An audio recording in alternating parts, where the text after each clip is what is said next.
নমস্কার, দুয়ারে রিপোর্টার নিয়ে আপনাদের সাথে রয়েছে আমি প্রিয়াঙ্কা। শুরুতেই নজর রাখতেই হচ্ছে ভারত বাংলাদেশ সীমান্তে গ্রেফতার হয়েছে এক বাংলাদেশি। ফুলবাড়ি সীমান্ত দিয়ে ভারতে ঢোকার চেষ্টা এবং সেই সময় গ্রেফতার করা হয় সেই বাংলাদেশিকে।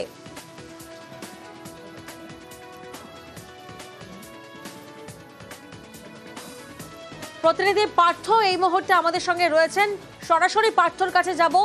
পার্থ, ঠিক কিভাবে যাকে গ্রেফতার করা হয়েছে অর্থাৎ এই বাংলাদেশি ভারতে ঢোকার চেষ্টা করে?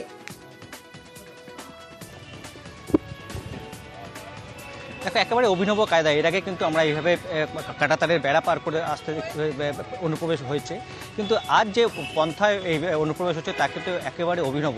কেননা যে ভুটানের ট্রাক পাথর নিয়ে বাংলাদেশে যায়, সেই বাংলাদেশ সীমান্তে নামিয়ে যখন ভুটানের ট্রাক ফিরে আসছিল ভারতীয় ভূখণ্ডে, সেই সময় রংপুরের এক বাংলাদেশি যুবক সেই ট্রাকের তলায় চেপে সে সীমান্ত পারাপার করে। আর এই সীমান্তে যখন তল্লাশি চলে, যে সময় পারাপার হয় বা বিএসএফ জওয়ানদের তল্লাশি চালাচ্ছিল, সেই সময় কিন্তু নজরে আসে বিষয়টি এবং সেই ভুটানের লরিটিকে থামিয়ে আটক করা হয়, সেই লরি চালককে এবং লরিটিকে আটক করা হয়েছে। এবং তারপরে কিন্তু সেই বাংলাদেশি যুবককে গ্রেপ্তার করেছে বিএসএফ জওয়ানরা এবং তার কথাবার্তা অসংগত ধরা পড়েছে এবং তাকে জেরা চালাচ্ছে কী কারণে সে এদেশে পারাপার করে আসছিল, ভারতে কেন আসছিল, সেই বিষয়গুলি এখনও তদন্ত সাপেক্ষ, যেহেতু জেরা পর্ব চলছে। একদম ইন্দো নেপাল সীমান্ত শিলিগুড়ি লাগোয়া ফুলবাড়ির এই ঘটনা। স্বাভাবিকভাবেই কিন্তু যারা এই সীমান্ত নিরাপত্তায় থাকে তাদের কাছেও কিন্তু এটা একেবারেই যে কায়দায়, যে পন্থায় আজ এই বাংলাদেশি যুবক ভারতীয় ভূখণ্ডে ঢোকার চেষ্টা করে তা একেবারে অভিনব এবং তাকে জেরা করার পর তাকে এনজিপি থানার পুলিশের হাতে তুলে দেওয়া হবে। বেশ, কোচবিহারে ফের এনআরসি আতঙ্ক। রেসিডেন্সিয়াল সার্টিফিকেটে নথি বিভ্রাট, আর নথি বিভ্রাটে প্রধানকে তলব করা হয়েছে। কোচবিহারের হাজারহাটের প্রধানকে তলব করেছে অসমের ফরেনার্স ট্রাইব্যুনাল। রাজেশ প্রতিনিধি আমাদের সঙ্গে রয়েছেন এই মুহূর্তে। রাজেশ, এই জায়গা থেকেই প্রশ্ন যে প্রধানকে কেন তলব করা হলো, ঠিক কোন গ্রাউন্ডে?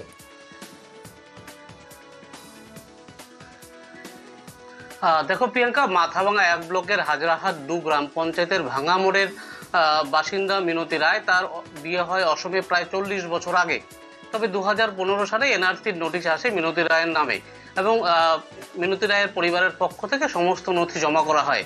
পাশাপাশি মাথাভাঙা 2 ব্লকের হাজরাহাট 2 গ্রাম পঞ্চায়েতের থেকেও একটি নথি কিন্তু জমা হয় এবং এই নথির জেরেই কিন্তু যে একটা নামের বানান বিভ্রাট দেখা দেয়, এই কারণেই কিন্তু হাজরাহাট 2 গ্রাম পঞ্চায়েতের প্রধানের নামে একটি নোটিশ এসেছে এবং সেই নোটিশে যেটা উল্লেখ রয়েছে যে তাকে পুরনো যে রেকর্ড, তাকে যে নথি দেওয়া হয়েছিল মিনতি রায়কে, সেই নথির রেকর্ড নিয়ে তাকে 21 দিনের মধ্যে সেখানে হাজির হতে হবে এবং এই ঘটনায় কিন্তু রীতিমতো চাঞ্চল্য ছড়িয়ে পড়ে মাথাভাঙায়। পাশাপাশি এখনো অবধি কিন্তু মিনতি রায়ের পরিবারের পক্ষ থেকে নতুন করে যে গ্রাম পঞ্চায়েত থেকে যে সার্টিফিকেটের নিতে এসেছে তার পরিবার, তারা কিন্তু পায়নি। জানিয়ে কিন্তু একটা আতঙ্ক তৈরি হয়েছে, যদি এই সার্টিফিকেট কোনোভাবে তারা জমা করতে না পারে কিংবা গ্রাম পঞ্চায়েত প্রধান যদি সেখানে না যায়, তাহলে কিন্তু তারা কিন্তু সমস্যায় পড়তে পারেন। এর ফলে কিন্তু পরিবারের মধ্যে একটা আতঙ্ক দেখা দিয়েছে। প্রিয়াঙ্কা, এনআরসিতে তো সন্দেহযুক্ত বাংলাদেশি বলে নোটিশ আসছিল ঘরে 15 সালে, ধরেন মার নামে আসছে, কিন্তু মার নামটা ভুল, দাদুর বাড়ির নামটা ঠিক আছে, আমাদের বাবার বাড়ির নামটা ঠিক আছে থাকার জন্য তারপরে আমরা লটারি কেস করলাম। লটারি কেস করার পরে এখান থেকে ডকুমেন্টস নিয়ে কোর্টে সাবমিট করছি। এখন কোর্টের থেকে এটা ভেরিফাই করার জন্য প্রধানের কাছে চিঠি দিয়েছে বাই পোস্ট। এর আগে ডকুমেন্টস নিয়েছে, জমির ডকুমেন্টস আছে, এদিকে এখানের আধার কার্ড, ভোটার কার্ড যার মামাদের, ওগুলো আনিছি, দাদুর জমির ডকুমেন্টস, দাদুর আই কার্ড, এগুলো নিয়ে গেছি। হ্যাঁ, সেটা তো অটোমেটিক আতঙ্ক কাজ করবেই। আমার কাছে এখনো অফিসিয়ালি কোনো নোটিশ আসে নাই। যদি আসে আমার কাছে তাহলে আমি বিডিও সাহেবের কাছে পরামর্শ নিয়ে তারপরে ওখানে আমি যাব। এখন ডকুমেন্টস এইখানকার একটাও নাই, সব ওই আসামের ডকুমেন্টস আছে। তো এখন আমি তো সঠিক বলতে পারবো না। আগে এইখানে বাবার বাড়ি ছিল, ওনার বিয়ে হচ্ছে আসামে। আমাদের পশ্চিমবাংলার একজন গ্রাম পঞ্চায়েতের প্রধান, তার একদা নাগরিক, বর্তমানে আসাম নাগরিক, সে যে জন্মসূত্রে এখানে ছিল, সেই সার্টিফিকেট দেওয়ার অপরাধে আসামের সরকার পশ্চিমবাংলার গ্রাম পঞ্চায়েতের প্রধানকে ডেকে পাঠাচ্ছে এখানকার অঞ্চলের সমস্ত রেকর্ডস নিয়ে। এটা উদ্ধত্ত এবং যুক্তরাষ্ট্রীয় পরিকাঠামো পরিপন্থী। তাই হেমন্ত বিশ্ব শর্মা সরকারকে আমরা তীব্র ধিক্কার জানাচ্ছি এবং আমাদের গ্রাম পঞ্চায়েতের প্রধান আমাদের দলের, আমরা তাকে নির্দেশ দিয়েছি কোনো ডকুমেন্ট আমাদের পশ্চিমবাংলা গ্রাম পঞ্চায়েতের অফিস থেকে আসামে নিয়ে যাওয়া হবে না। তাতে আসাম সরকার কি ব্যবস্থা নেয় সেটাও আমরা দেখতে চাই। ভোটার তালিকায় ভূত কাদের গাফিলতিতে? ইয়ারোদের গাফিলতিতে। ইয়ারোদের গাফিলতিতেই ভোটার তালিকায় ভূত। ময়না বিধানসভার ইলেকটোরাল রেজিস্ট্রেশন অফিসারকে সাসপেন্ড করা হয়েছে। প্রতিনিধি সোমরাজ এই মুহূর্তে আমাদের সঙ্গে রয়েছেন। সোমরাজ, এই জায়গা থেকেই প্রশ্ন যে কমিশনের তরফ থেকে ঠিক কি কি নির্দেশ দেওয়া হয়েছে এবং কাদের কাদের সাসপেন্ড করা হলো?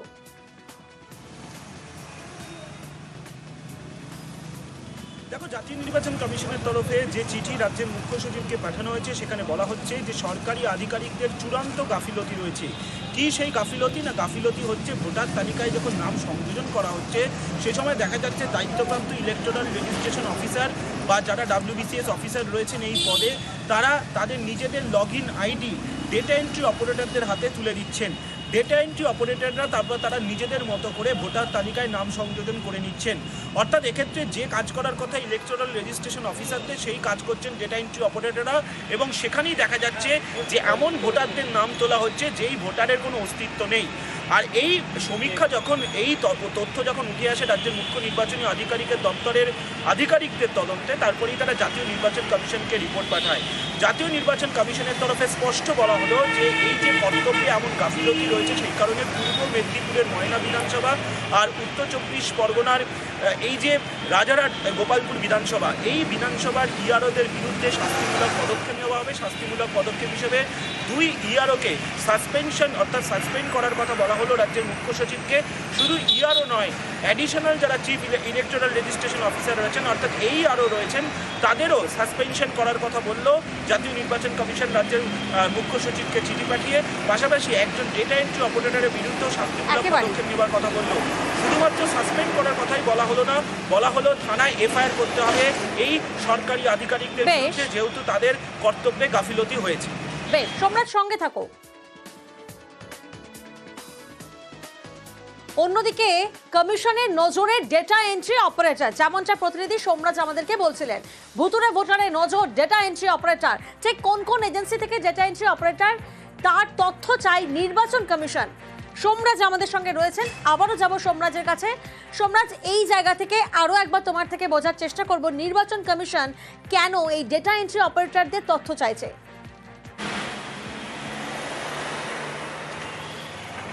দেখো, যেটা বিভিন্ন সময় দেখা যাচ্ছে এই যে ডেটা এন্ট্রি অপারেটর যাদের বিভিন্ন এজেন্সি মারফত নিয়োগ হয়েছে বলেই নির্বাচন কমিশনের কাছে খবর এসেছে।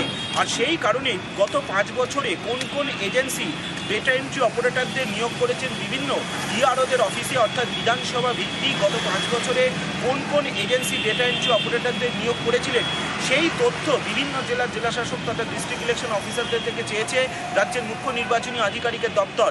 একাধিক ক্ষেত্রে দেখা যাচ্ছে যে সরকারি আধিকারিকরা নয়, যাদেরকে চুক্তিভিত্তিক নিয়োগ করা হয়েছিল বা যাদেরকে দৈনিক ভিত্তিতে নিয়োগ করা হয়েছে, তারাই ভুয়ো ভোটারদের নাম ভোটার তালিকায় অন্তর্ভুক্ত করে দিচ্ছেন। ফলত নির্বাচন কমিশন এটা জানতে চাইছেন যে কোন এজেন্সির মাধ্যমে নিয়োগ হয়েছিলেন তারা কি একটি এজেন্সির মাধ্যমে বিভিন্ন বিধানসভা ভিত্তিক নিয়োগ হয়েছিল, নাকি বিভিন্ন এজেন্সির মাধ্যমে তারা নিয়োগ হয়ে এসেছিলেন। আর এই নিয়োগের বরাতি বা কারা দিয়েছিলেন, এই তথ্যই চাইছে নির্বাচন কমিশন। আর সেই কারণে রাজ্যের মুখ্য নির্বাচনী আধিকারিকের দপ্তর বলেছে যে আগামী সপ্তাহের শুক্রবারের মধ্যে এই রিপোর্ট বিভিন্ন জেলাশাসক তথা ডিস্ট্রিক্ট ইলেকশন অফিসারদের পাঠাতে হবে। সেই রিপোর্টের ভিত্তিতেই পরবর্তী পদক্ষেপ করবে নির্বাচন কমিশন। আর এবার দেখাবো স্ত্রী জীবিত রয়েছেন কিন্তু শ্রাদ্ধ করলেন তার স্বামী। কেন? সম্পর্কের করুণ পরিণতি হিঙ্গলগঞ্জে। ভালোবেসে বিয়ে করেন সেনাকর্মী নরেন নায়ক। 3 বছরের মধ্যে সম্পর্ক ভেঙে যায়। অন্যত্র বিয়ে করেন নরেনের স্ত্রী। আর তাই আজ সেনাকর্মী তিনি জীবিত স্ত্রীর শ্রাদ্ধ। এইটা আমি ওর থেকে নিজেকে আলাদা করে নিলাম। প্রতিনিধি অনুপম এই মুহূর্তে আমাদের সঙ্গে রয়েছেন। অনুপম, সম্পর্কের ইতি টানতে এভাবে কি জীবিত অবস্থায় শ্রাদ্ধ করা যায়?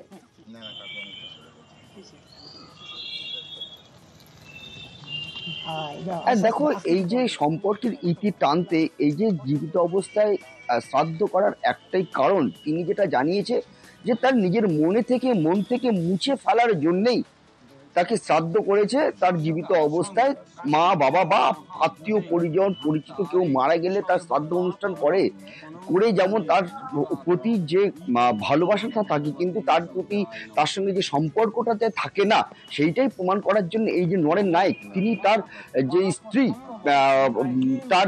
অন্য জায়গায় যে বিয়ে করেছে, আবার তার প্রতি টান কমাতে বা তার প্রতি ভালোবাসা কমানোর জন্য তিনি তার শ্রাদ্ধ অনুষ্ঠান করলেন। একদম পুরোহিত ডেকে প্যান্ডেল করে তার স্ত্রীর ছবি পুড়িয়ে এবং ছবিতে মালা দিয়ে এবং একদম মাথা মুন্ডন করে তিনি শ্রাদ্ধ অনুষ্ঠান করলেন। যেমন বাবা মা মারা গেলে বা আত্মীয় পরিজন মারা গেলে যেমন নিয়ম নীতি মেনে শ্রাদ্ধ অনুষ্ঠান হয়, একদম ঠিক একই রকম ভাবে তিনি শ্রাদ্ধ অনুষ্ঠান করলেন। এবং শুধু তিনি না, তার পাড়ার এলাকার লোকও যেটা বলছে যে অতিরিক্ত অবস্থাতে স্ত্রীর এভাবেই শ্রাদ্ধ অনুষ্ঠান করলেন সেনাকর্মী। আমি ওকে ভালোবেসে বিয়ে করেছিলাম, 3 বছরের মতন হলো। মাঝে মাঝে এমন কিছু ঘটনা ঘটিয়েছে বা হয়তো ভেবেছিল আমি আর্মি থেকে রিটায়ার্ড, প্রচুর টাকা পয়সা একটা পাবে সেইটা আমি একটা প্রচুর ঋণদেনায় জড়িয়ে গেছি, তো ওই জন্য হয়তো দেখলো না এখানে সুবিধা হবে না, সে তার নিজের রাস্তা বেছে নিয়েছে। তো নিজের রাস্তা যখন বেছে নিয়েছে, ভাবলাম এরকম তো বারবার ওরকম করা যায় না, তাই জীবন থেকে দূর করে দিলাম। আর এবার নজর রাখবো শিলিগুড়ির দিকে। শিলিগুড়ির সেখানে একেবারে ধুন্ধুমার পরিস্থিতি, শুধুমাত্র কটূক্তি ঘিরে। 4 কলেজ পড়ুয়াকে হেনস্থা 2 মহিলার, প্রতিবাদ করলে 4 ছাত্রীকে কটূক্তি, আর কটূক্তির সেই ভিডিও ভাইরাল হয়েছে। আগে ভিডিওটা দেখাই আপনাদের।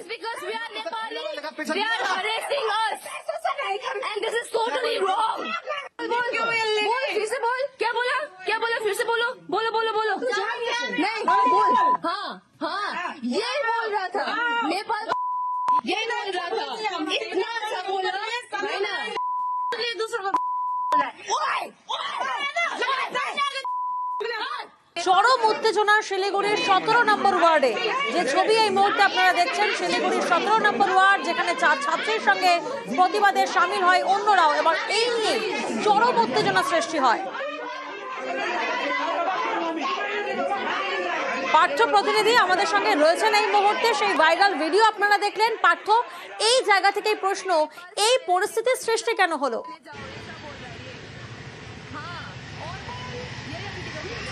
দেখো, এটা নতুন নয় যে মালিকের থেকে এই পড়ুয়ারা ঘর ভাড়া নিয়েছিল, সেই মালিকের সঙ্গে কিন্তু বিবাদ ছিল এই ওপরওয়ালার যে 2 মহিলা এই আবাসিনী, তারা অন্য আবাসী, এবং তার পরিণতি কিন্তু ভুক্ত হলো এই 4 কলেজ পড়ুয়াকে।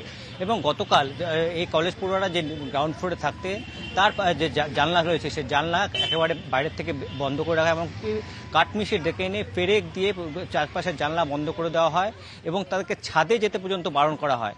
কিন্তু এটা তো আবাসন, সকলেই যেতে পারবে। এবং এই নিয়ে যখন 2 পক্ষের মধ্যে বচসা হয়, তখনই কিন্তু এই পড়ুয়াদের লক্ষ্য করে অশ্লীল ব্যবহার করে, কিছু কথা বলে, কটূক্তি করে। এবং তার সেই ভিডিও ভাইরাল হতেই কিন্তু পরিস্থিতি আর সকাল থেকে উত্তেজনা ছিল। এবং গতকাল রাতেও স্থানীয় তৃণমূল কাউন্সিলর সকলকে নিয়ে বসে কিন্তু সমাধান সূত্র বের করতে পারেনি। এবং এই ভিডিও ভাইরাল হতেই পাহাড় এবং আশপাশের এলাকা থেকে অন্য পড়ুয়ারা তারা সমতলে নেমে আসে এবং এই আবাসন ঘিরে এবং যে 2জন মহিলার বিরুদ্ধে মূলত অভিযোগ, তাদেরকে ঘেরাও করে বিক্ষোভ দেখায়। এবং তাদের দাবি একটাই ছিল যে প্রকাশ্যে ক্ষমা চাইতে হবে, কিন্তু কিছুতেই প্রকাশ্যে ক্ষমা চাইতে চাননি 2 মহিলা। পরবর্তীতে স্থানীয় কাউন্সিলর গিয়ে তাদের জিজ্ঞাসাবাদের জন্য 2 মহিলাকে আটক করা হয়। মূল অভিযুক্ত তার কি বক্তব্য শোনাবো আপনাদের। জানালাটা কে দিয়েছে? এগুলো সব লাগবে। এগুলো সব আছে। কি আছে? দরকার মেডিকেল চলে। না আমার রেজিস্ট্রেশনে আছে। দিদি, আপনি কি কালকে কটূক্তি করেছিলেন? না বলতে হবে। 2-3 জন দুষ্কৃতী, 2-3 জন কুতত্ত্ব এখানে এসে হাতড়া নিয়ে ওদেরকে জাম্পল করে ওরা খিড়কি যে উইন্ডোগুলো ছিল ওরা ভেঙেছে। তারপরে ওর হাতে, স্টুডেন্টের হাতে লেগেছে, ওরা এফআইআর করেছে। কিন্তু আগামীকাল এরকম ঘটনা না ঘটুক শিলিগুড়িতে। এরা আমি কতজনকে ভাড়া দিয়েছে, ওরা বলেছে 4 জন। সেই 4 জনের জায়গা দেখা গেল অনেক ছেলেটেলেও আছে। আমি বললাম ভাই এটা তো শোভনীয় নয়, এখানে তো অনেকেরই অবজেকশন থাকতে পারে। বলে দিদি এটা আমি জানি না, ওরা আমাকে বলেনি, হয়তো বন্ধু বান্ধব হতে পারে এসেছে বা কিছু। ওদের হাতেও লাঠি ছিল, মেয়েদের হাতে, মানে 2 তরফেই ওদের চলছিল, মানে হাতাহাতি এরকম কিছু। দুটো ব্যক্তি নিয়ে ঝামেলা হয়েছিল, একটা অভিযোগ অলরেডি জমা পড়েছে। আমরা ওই বিষয়টা নিয়ে অলরেডি মামলা রুজু করেছি শিলিগুড়ি থানায়, আর ওইটা একজন এসিপি পদমর্যাদার অফিসার তদন্ত করছেন। সাধারণ মানুষের সমস্যার সুরাহা করার জন্য প্রকল্প আমাদের পাড়া আমাদের সমাধান, আর সেখানে উত্তেজনা আজ বসিরহাটের বেগমপুরে। যে ছবি আপনারা দেখছেন, তৃণমূল আইএসএফ হাতাহাতি বিবিপুর পঞ্চায়েত এলাকার বড় গোবরার ঘটনা। আমাদের পাড়া আমাদের সমাধানের ক্যাম্প চলছিল, আর সেই ক্যাম্প চলাকালীন এমনই হাতাহাতির পরিস্থিতি সৃষ্টি হয়। অনুপম প্রতিনিধি আমাদের সঙ্গে রয়েছেন। অনুপম, সরাসরি যে প্রশ্নটা সামনে আসছে, ক্যাম্প চলছিল, সাধারণ মানুষ তাদের সমস্যার কথা জানাবেন, কিন্তু সেখানে এভাবে হাতাহাতি কেন হলো? কি নিয়ে এই পরিস্থিতি?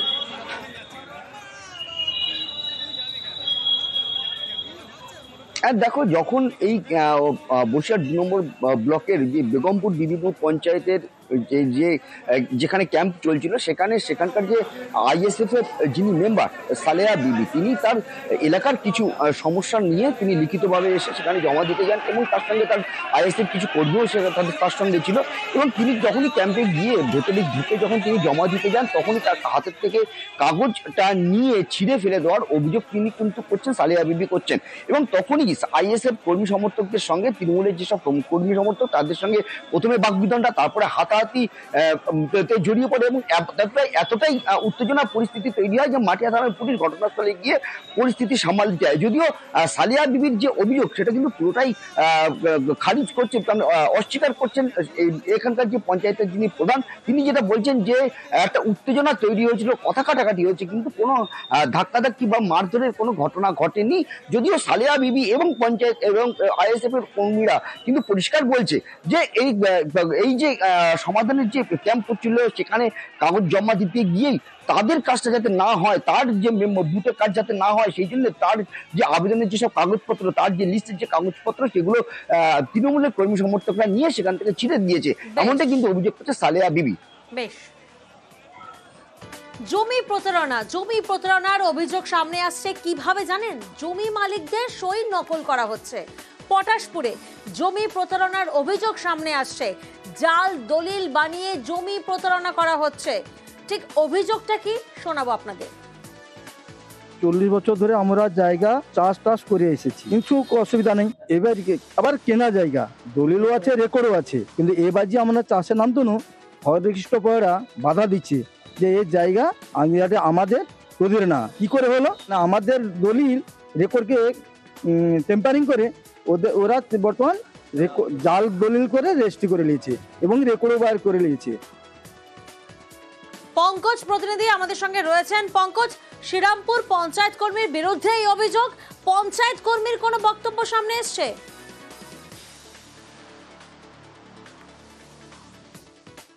দেখো প্রিয়াঙ্কা, একেবারে শ্রীরামপুর গ্রাম পঞ্চায়েতের পঞ্চায়েত কর্মী অর্থাৎ সরকারি কর্মী, ওই কর্মী হচ্ছে হরেকৃষ্ণ পয়রা। তিনি কিন্তু পুরো অভিযোগ অস্বীকার করছে। কারণ যেখানে পটাশপুর 2 নম্বর ব্লকের সাউথখণ্ড গ্রাম পঞ্চায়েতের আগ্রাইয়া গ্রামে তপন মণ্ডল, খোকন মণ্ডল, সুকুমার মণ্ডল এবং অভিরাম মণ্ডল, তারা দীর্ঘ 40 বছর ধরে 18 ডিসমিল জায়গায় তারা কিন্তু চাষাবাদ করে এসছে। প্রতিবারের মতো এবারও চাষাবাদ করতে গেছে। সেক্ষেত্রে এই যে হরেকৃষ্ণ পয়রা, তার স্ত্রী কুকুরানী পয়রা, তিনি কিন্তু গিয়ে বাধা দিল লোকজনদের নিয়ে। কারণ হচ্ছে তারা জিজ্ঞেস করে কেন বাধা দিচ্ছ, বলছে এই জমিন আমার।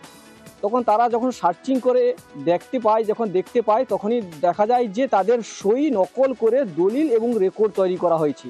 এই যে একেবারে চাঞ্চল্যকর ঘটনা পটাশপুরি, সেই ঘটনায় কিন্তু যখন এই 4 জন ব্যক্তি তারা কিন্তু যখন দেখতে পায় তাদের নামের সই দলিল সবই ডুপ্লিকেট, তারা কিন্তু ব্লক প্রশাসনের কাছে কিন্তু অভিযোগ দায়ের করেন। সেক্ষেত্রে ব্লক প্রশাসন বিষয়টা তদন্ত করছে। তবে এই সরকারি আধিকারিক, সরকারি কর্মী, যেখানে পঞ্চায়েত কর্মী এই হরেকৃষ্ণ পয়রা একেবারে যে চাঞ্চল্যকর, যেখানে দলিলের সই নকল করে একেবারে নিজের স্ত্রীর নামে জমিন তৈরি করে আবার সেই জমি নাকি বিক্রি করে দিচ্ছে বলে এমনটাই কিন্তু অভিযোগ উঠলো পটাশপুরের 2 নম্বর ব্লকে। জানিয়ে সরগোল। আমি অবধি কোনো কাউকে অভিযোগও করি না, আর এই ব্যাপারে আমি জানি না, আমাকে অবধিও জানানো হয়নি বা আমি বুঝতেও পারিনি। আমি সরাসরি তো আমাকে প্রমাণ দেখাতে হবে, অমনি তো মুখে করলে হবে না। ব্যাপারে কোনোদিন সেই প্লটের মধ্যে আমি জানি না ও যাই না।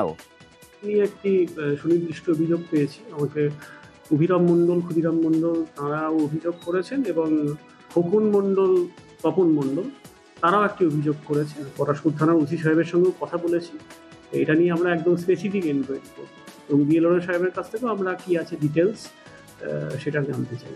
এটা এখন তদন্ত সাপেক্ষ, দেখা যাক এনকোয়ারি করে কি বেরোচ্ছে।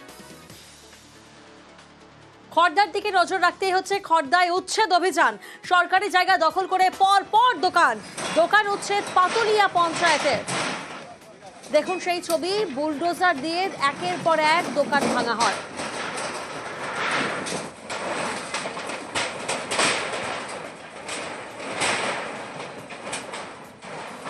আগেই দোকানদারদের নোটিশ দেয় পঞ্চায়েত, সেই নোটিশ না মানায় ভাঙা হলো দোকান। সুবীর এই মুহূর্তে আমাদের সঙ্গে রয়েছেন। সুবীর, উচ্ছেদ অভিযানের সেই ছবি আমরা দেখলাম, যেখানে সরকারি জায়গা দখল করে একের পর এক দোকান নির্মাণ হয়। দোকানদাররা কি বলছেন?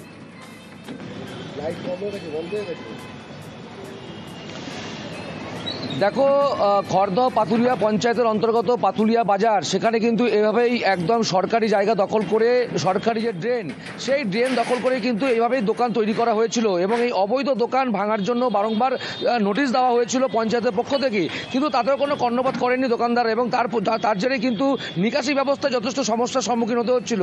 তারপরেই পঞ্চায়েতের প্রধান এবং উপপ্রধান তারা কিন্তু আধিকারিকদের নিয়ে গিয়ে সেখানে কিন্তু একদম বুলডোজার দিয়ে একদম এই অবৈধ দোকান কিন্তু ভেঙে দেয় এবং সেখানে দাঁড়িয়ে থেকে কিন্তু প্রত্যেকের উদ্দেশ্যে হুঁশিয়ারি দেওয়া হয়, যদি আগামী দিনে যদি এই ধরনের কোনো অবৈধ কাজকর্ম কেউ করে তাদের বিরুদ্ধে কিন্তু আইনানুগ ব্যবস্থা নেবে পাতুলিয়া গ্রাম পঞ্চায়েত।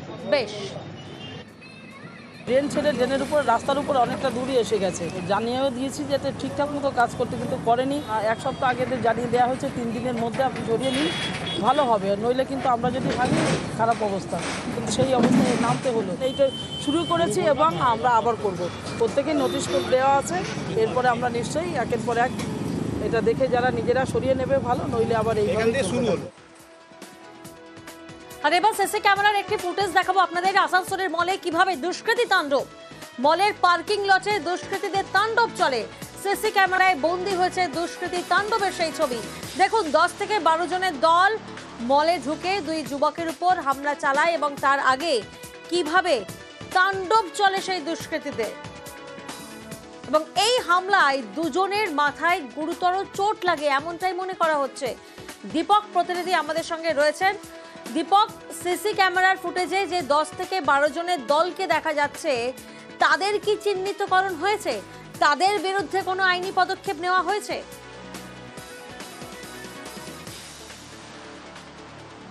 দেখো, ইতিমধ্যেই আসানসোল উত্তর থানার পুলিশ সেই সিসি ক্যামেরার ছবি সংগ্রহ করেছে এবং তদন্ত শুরু করেছে।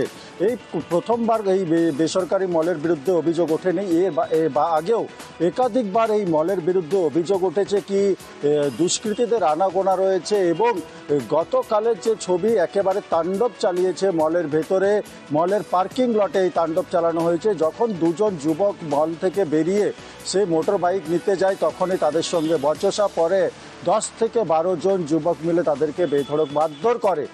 সেই ঘটনায় 2 জন যুবকই যারা তাদের প্রতিবাদ করেছিল তারা কিন্তু জখম হয়েছে এবং ইতিমধ্যে হাসপাতালে চিকিৎসাহীন করে ছাড়া পেয়েছে। কিন্তু প্রশ্ন উঠছে, সেই বেসরকারি মলে নিরাপত্তা রক্ষীরা আছে, সেই নিরাপত্তা রক্ষীরা কোথায় ছিল? দুষ্কৃতীদের তাণ্ডব এতটাই বেশি এই মলের মধ্যে কি নিরাপত্তা রক্ষীরাও তাদেরকে ভয় পায় এবং তাদের কাছে বা তাদের প্রতিবাদ করে না। যদিও ঘটনার তদন্ত শুরু করেছে আসানসোল উত্তর থানার পুলিশ, ইতিমধ্যেই একজনকে আটক করে জিজ্ঞাসাবাদও করা হয়েছে পুলিশ সূত্রে খবর। বাকিদের খোঁজও তল্লাশি চালানো হচ্ছে আসানসোল উত্তর থানা। আর এবার দেখাবো কিভাবে নদিয়াতে সোনা পাচার চলছিল চটির তলায় লুকিয়ে। করিমপুর থেকে কৃষ্ণনগরগামী বাস, আর সেই বাসে সোনা পাচারের চেষ্টা, কোটি টাকার সোনা পাচারের চেষ্টা রুখে দিল বিএসএফ। মহেশ বাথানে সেখানে বাস থামিয়ে তল্লাশি অভিযান চলে এবং সেই তল্লাশি অভিযানে এভাবেই সোনা পাচার আটকানো গেল। প্রতিনিধি সমীর রুদ্র এই মুহূর্তে আমাদের সঙ্গে রয়েছেন, সরাসরি সমীরের কাছে যাব। সমীর, যারা এই সোনা পাচারের সঙ্গে যুক্ত ছিল তাদের পরিচয় কি এবং তাদের সাথে কি কোনো বড়সড় চক্র জড়িত, ঠিক কি জানা যাচ্ছে?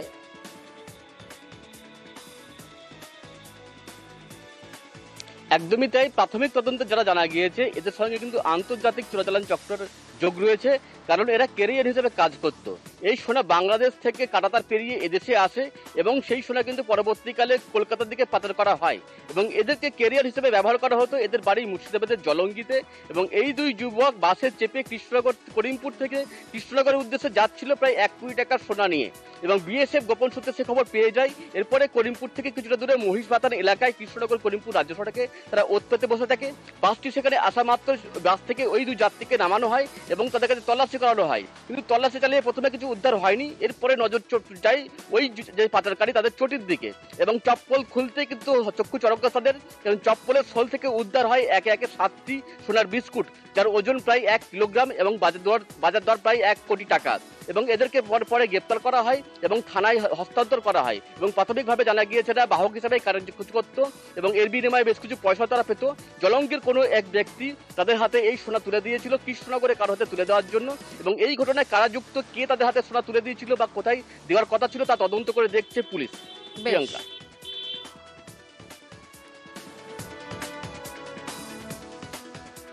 নজর রাখবো নদিয়ার গয়েশপুরের দিকে, সেখানে রেশনের চাল পাচার। মোটর ভ্যান থেকে 64 বস্তা রেশনের চাল উদ্ধার করে গয়েশপুর ফাঁড়ির পুলিশ। রেশনের চাল পাচারের অভিযোগ কাদের বিরুদ্ধে? যাদের বিরুদ্ধে এই অভিযোগ তাদের দুজনকে গ্রেফতার করা হয়েছে। রঞ্জিত প্রতিনিধি আমাদের সঙ্গে রয়েছেন। রঞ্জিত, এই পাচার চক্র ঠিক কিভাবে কাজ করতো এবং কতদিন ধরে এই পাচারের কাজ চলছে, কি জানা যাচ্ছে? তবে ইতিমধ্যে এই পাচার চক্রের সাথে যুক্ত দুজনকে গ্রেপ্তার করে তাদের বাড়ি কল্যাণ সীমান্ত এলাকা এবং তাদের মধ্যে বিজয় মাহাতো এবং সম্রাট ঘোষ। পুলিশ সূত্রে জানতে পারা যাচ্ছে দীর্ঘদিন ধরে তারা এই কাজের সাথে যুক্ত ছিল এবং গতকাল বিকেলে পুলিশের কাছে গোপন সূত্রে খবর ছিল যে রেশনের চাল যেগুলো বন্টন করা হবে সেই চাল পাচার হয়ে যাচ্ছে বাইরে এবং পুলিশ গয়েশপুর ঝিলপাড় এলাকা থেকে পুলিশ একটি মোটর ভ্যানকে আটক করে সেই গাড়ির মধ্যেই প্রায় 64 বস্তা রেশনের চাল ছিল। প্রত্যেকটি বস্তাতে 50 কিলোগ্রাম করে চাল রয়েছে বলে পুলিশ জানতে পারা যাচ্ছে। ইতিমধ্যে দুজনকে আদালতে তোলা আছে, পুলিশ তদন্ত করে দেখছে এই দুজনের বাইরে আর কারা কারা যুক্ত রয়েছে। বিশেষ করে যেহেতু রেশনের চাল সেটা বন্টন করার জন্য সেই চাল দেওয়া হয়, সেই চাল যেভাবে পাচার হয়ে যাচ্ছিল সেই চাল শুধুমাত্র 64 বস্তা নাকি এর থেকে বড় কোনোভাবে তারা পাচার করেছিল বা এর সাথে আরও কোনো কেউ যুক্ত রয়েছে কিনা সবটাই পুলিশ তদন্ত করে দেখছে। তবে পুলিশের কাছে যে খবর ছিল সেই খবর অনুযায়ী কিন্তু পুলিশ এই 64 বস্তা চাল বাজেয়াপ্ত করতে পেরেছে, পাশাপাশি মোটর ভ্যানটিকেও আটক করা হয়েছে এবং দুজনকে ইতিমধ্যে আদালতে তোলা হয়, পুলিশ তদন্ত করে দেখছে। তবে এই 64 বস্তা চালের বাইরেও অন্য কোনোভাবে কোনো বড় কোনোভাবে কোথাও পাচার করা হচ্ছিল কিনা বা এর সাথে অন্য কেউ যুক্ত হয়েছে কিনা সবটাই তদন্ত করে দেখছে গয়েশপুর ফাঁড়ির পুলিশ। বেশ।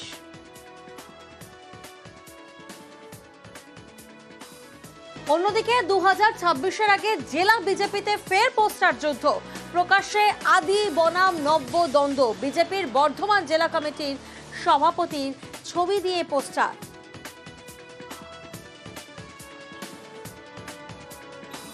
শরদিন্দু প্রতিনিধি আমাদের সঙ্গে রয়েছেন, শরদিন্দুর কাছে যাব। শরদিন্দু, আদি বনাম নব্য এই পোস্টার দ্বন্দ্ব, পোস্টার তরজা চলছে, ঠিক কোথা থেকে এই দ্বন্দ্ব?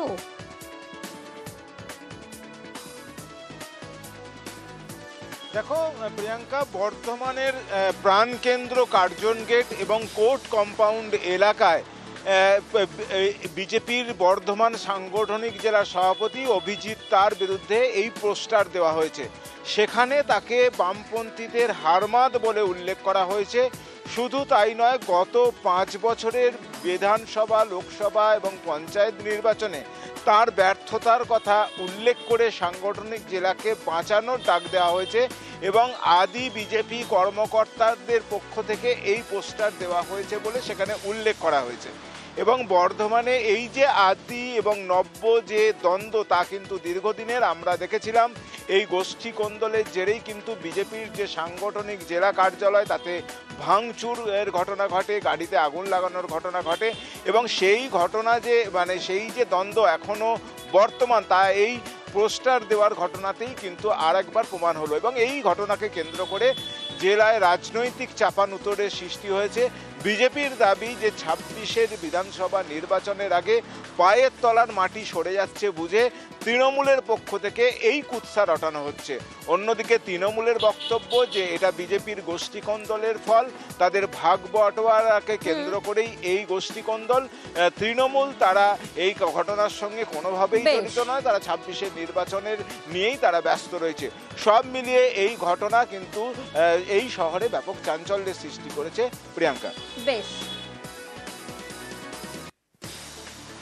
ভারতীয় জনতা পার্টিতে কোনোদিনই কোনো রকম কোনো গোষ্ঠীকন্দল বা এই আদিনব্যের যে দ্বন্দ্বের কথা বলা হয়েছে, কোনোদিন এরকম কোনো দ্বন্দ্ব নেই। ভারতীয় জনতা পার্টি আমরা সকলে একটি পরিবারে একত্রিত হয়ে কাজ করি। সুতরাং তৃণমূল কংগ্রেস নিজেরাই এরকম প্রিন্ট করাচ্ছে, এরকম পোস্টার দিচ্ছে এবং খোদ বিধায়ক অফিসের পাশে এরকম পোস্টার ফেলছে, কারণ জানে সাধারণ মানুষের দৃষ্টি আকর্ষণ করার জন্য, নিজেদের রাজনৈতিক ভিত খুঁজে পাওয়ার জন্য তারা অন্য কোনো মাধ্যম পাবে না। তাই ভারতীয় জনতা পার্টিকে কালিমালিপ্ত করার যে ওদের বৃথা চেষ্টা, তাই ওরা চালিয়ে যাচ্ছে। বর্ধমানের বিজেপি শুধু না, গোটা রাজ্যেই বিজেপির হচ্ছে এরকম গোষ্ঠীদ্বন্দ্ব আছে, মাঝামাঝি তা প্রকাশ পাচ্ছে। রাজ্য থেকে একেবারে বুথ স্তর পর্যন্ত বিজেপি গোষ্ঠীদ্বন্দ্বে আক্রান্ত। বিজেপি মহাশূন্যে চলে যাবে, পঞ্চায়েত শূন্য, জেলা পরিষদ শূন্য। বর্ধমান জেলায় কেন, গোটা পশ্চিমবাংলায় বিজেপির কোনো স্থান নেই। বিজেপি নিজেদের মধ্যে ঝগড়া করছে। এই ঝগড়া করার উদ্দেশ্য হচ্ছে আবার ভোট আসছে 26 সালে, আর ওদের ভোট এলেই সেন্ট্রাল থেকে, ওদের কেন্দ্র থেকে হচ্ছে প্রচুর টাকা আসে, সেই টাকার ভাগাভাগির জন্য এসব গোষ্ঠীদ্বন্দ্ব। টানা বৃষ্টির জেরে ধস, সেবক রংপুর টানেলে ধস, 7 নম্বর টানেলে ধস নামে। টানা বৃষ্টি, নাগারে বৃষ্টি, তার জেরে দেখুন কিভাবে ধস নামে। যে ছবি আপনারা দেখছেন, সেবক রংপুর টানেল, আর সেই টানেলে 7 নম্বর টানেলে এভাবেই আচমকায় ধস নামে, যার জেরে টানেলের প্রোটেকশন ওয়ালের একাংশ কিন্তু ভেঙে যায়।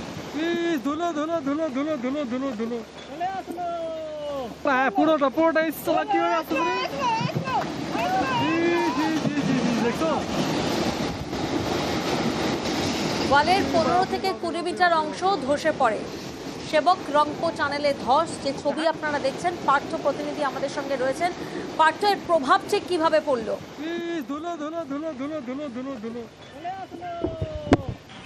এখন যেটা টানা বৃষ্টি চলছে, একদিকে যেমন নর্থ সিকিম তেমনি কালিম্পং, আর তার জেরেই কিন্তু এই সেবক রংপুর যে রেলপথ, সেই রেলপথের 7 নম্বর টানেল তা কিন্তু ক্ষতিগ্রস্ত হয়েছে।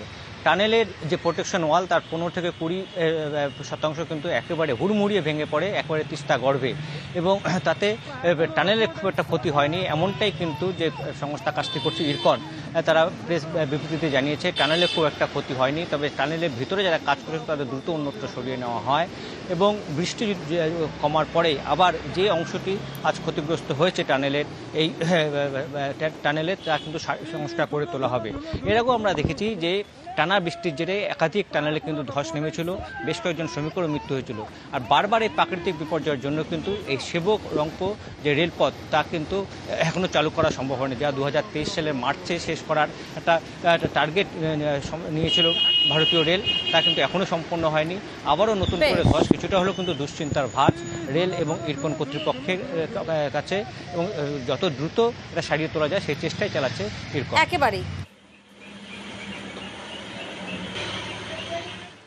আর এবার দেখাবো অভিনব এক উদ্যোগ, প্লাস্টিক দূষণ রুখতে কড়া পদক্ষেপ। 75 মাইক্রনের নিচে প্লাস্টিক ব্যবহারে নিষেধাজ্ঞা জারি করা হয়েছে। এবার কম খরচে বায়োডিগ্রেডেবল প্লাস্টিক সরবরাহ করা হচ্ছে ব্যবসায়ীদের। 140 দিনের মাথায় মাটির সাথে মিশে যাবে এই প্লাস্টিক। দুর্গাপুর ফরিদপুর ব্লকের এই উদ্যোগ। অর্পণ প্রতিনিধি আমাদের সঙ্গে রয়েছেন। অর্পণ, সত্যি এই উদ্যোগ এক অভিনব উদ্যোগ, সাধুবাদ এই উদ্যোগকে জানানো হচ্ছে। ব্যবসায়ীরা কিভাবে দেখছেন?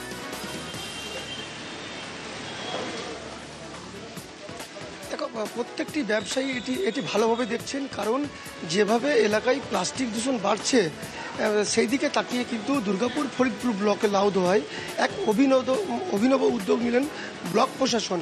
ব্লক প্রশাসনের তরফ থেকে কিন্তু একেবারেই পচনশীল প্লাস্টিক সেখানে সরকারি ঋণের মাধ্যমে এলাকার যুবকরা তারা তৈরি করছেন, এবং এই প্লাস্টিক একেবারেই স্বনির্ভর গোষ্ঠীর দ্বারা এটা বাজারের হাটে পৌঁছে যাচ্ছেন বিভিন্ন এলাকায়, এবং এরপরে কিন্তু যেটা জানাচ্ছেন যে এটি খুব দ্রুত পচনশীল হবে, তাতে কিন্তু প্লাস্টিক দূষণ অনেকটাই কমবে। এই ব্লক প্রশাসনের এই অভিনব উদ্যোগকে সাধুবাদ জানাচ্ছেন এলাকার মানুষ, এবং যারা ব্যবসায়ীরা রয়েছেন তারাও এতে লাভবান হচ্ছেন। বেশ।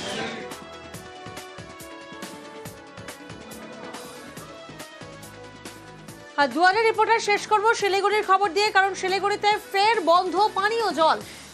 5 দিন বিকেলে বন্ধ জল পরিষেবা, অগস্টের 4 দিন এবং সেপ্টেম্বরের 1 দিন বন্ধ জল। পার্থ প্রতিনিধি আমাদের সঙ্গে রয়েছেন। পার্থ, বিকল্প কি ব্যবস্থা হচ্ছে?